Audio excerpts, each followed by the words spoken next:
Alright guys, the trailer for Spider-Man Brand New Day, as everybody knows, got leaked. It dropped. I got it. Well, I don't got it. My friend has it. But don't ask about him. You don't know him. He goes to another school.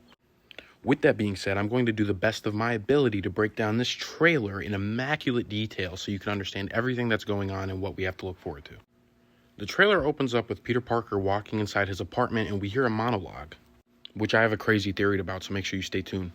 But it's him walking in his apartment, and pretty much it's, "Hi, my name is Peter Parker. You may not remember me, but we used to know each other. Something bad was going to happen, and I had to make sure everybody was going to forget me. Whatever."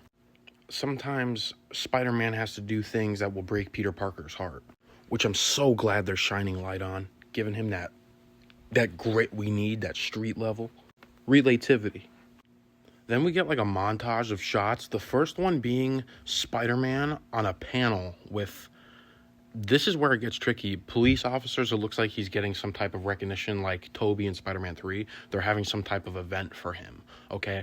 But the weird thing is, though, it looks like the people of New York, like the higher-ups, but Wilson Fisk isn't there, so it's like, you know what I'm trying to say?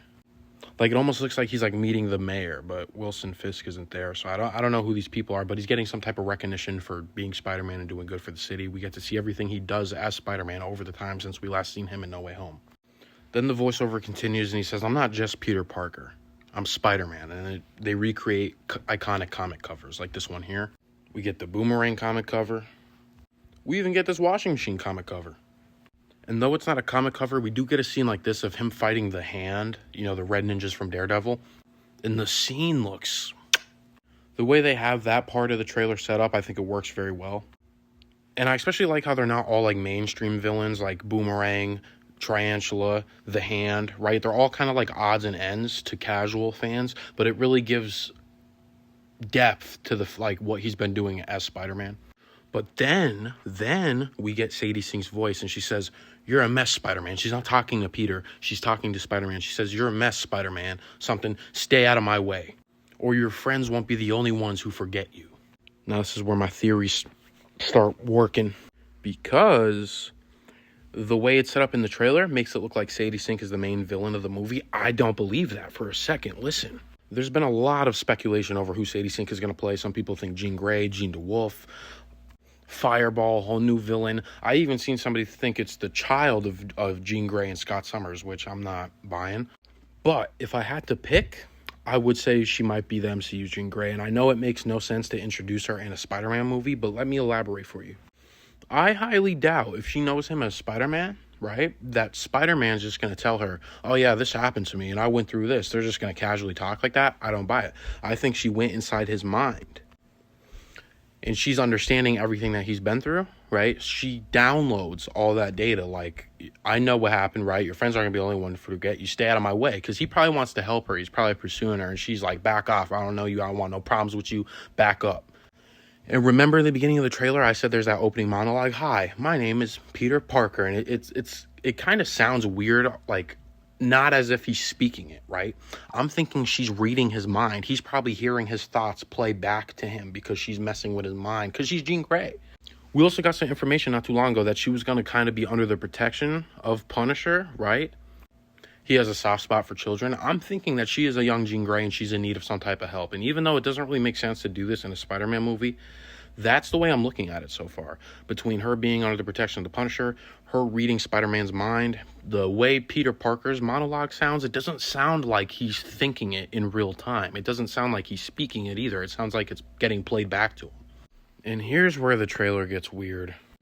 We get a POV shot of Peter Parker breaking something open with his hands that looks like a bunch of cotton, a cocoon. And he falls from the cocoon and he's like naked or whatever, and he's like, "What is happening to me?" And then he saves himself by shooting a web, an organic web. And I gotta be honest, I'm not a fan of this at all. Why do this to begin with? Okay, Tobey Maguire was the only one with organic webbing. You guys even solidified that in No Way Home. If you were going to give Tom organic webbing, why not just make his origin have that? Like, why does it have to be this thing?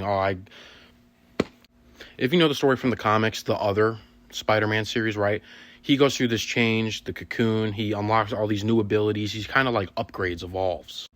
It shows him doing this here. You see the POV shot, he opens up the cocoon, he falls from it, he catches himself, he doesn't understand what's going on. They're pretty much adapting that part from the other Spider-Man series in the comics. And one of these new abilities he has is organic webbing, which again, too, you made his web shooters so big and bulky, as you can see here. And a lot of fans were excited about this because it's like, yes, we're finally getting that street level comic accurate Spider-Man. Big bulky web shooters, alone in the streets, fighting street level villains, right? We get excited for it. Just for you to take it away in the same movie? Organic webbing in the same movie? Like, I'm just not a fan of this, but it does happen in the trailer, so. And it reminds me a lot of this scene with Tobey from Spider-Man 2, because he kind of looks at his hands and he's like, what is happening to me? But like, come on, dog. Then while it shows this, we get a voiceover from Tombstone. Spiders have 3 life cycles. Then we get a shot of this, literally this. It's like bar for bar, like a recreation of this shot. Spider-Man holding his head. He doesn't understand what's happening. And while Tombstone finishes his monologue, this is pretty much the scene we get. It's the Spider-Man truck scene from PS4, pretty much. It literally looks just like this, except the truck is like tan. Which, if you've seen the set photos when they first started filming in London, you know what the truck looks like. It's literally this exact scene. It also pans to Scorpion for a bit second, and he still has his white jumpsuit on in prison. It actually looks just like they reused this scene, which I'm sure they didn't, but it looks exactly like this.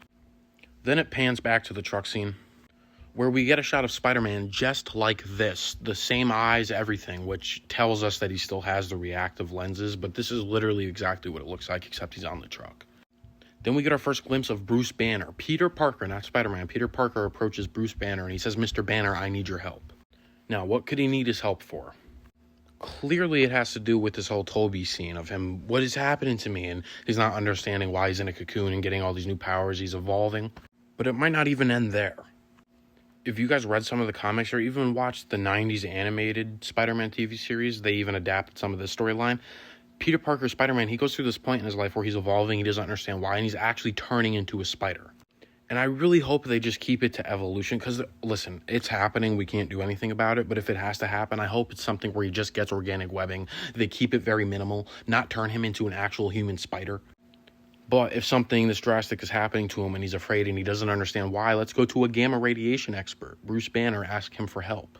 I also want to add, in the 90s cartoon, when this is happening to him, he reaches out to the X-Men. He doesn't know what to do, so he goes to somebody who understands mutants, and he reaches out to the X-Men, which also points back to Jean Grey, Sadie Sink, like I said earlier. Then the logo hits the screen and just says Spider-Man Brand New Day. But then the post scene is the Punisher. We see gunshots, don't know what's going on. And we see Spider-Man, he turns around. Frank, what are you doing here? And he continues to fire his weapon. Pop, pop, pop, pop. Well, I'm saving your ass. What does it look like I'm doing? Let me tell you something. And then it closes off. But it was a very detailed trailer. We got to see a lot of it. I hope it broke it down for you guys to understand step by step. And a lot of it is kind of leaving a bad taste in my mouth. Okay, this is just my breakdown. I'm going to do a whole nother video on my thoughts and theories. So make sure you go check that out when it drops. Hit the subscribe button. But what do you guys make of this? Because it's kind of like treading on thin ice, I feel like.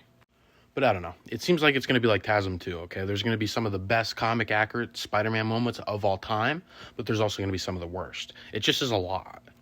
But I will say everything we did get to see so far, the cinematography, everything, Dustin Daniel Cretton, the director, seems like he's doing a fantastic job. And I also heard that he did sign on to do Spider-Man 5 and 6, and they're also in pre-production right now. But that's pretty much the breakdown of this whole thing. What do you guys think? Let me know down in the comments below. Let's talk about it. And again, I'm locking in all 2026 daily uploads. Hit the subscribe button, lock in with me, join while you can. Till next time.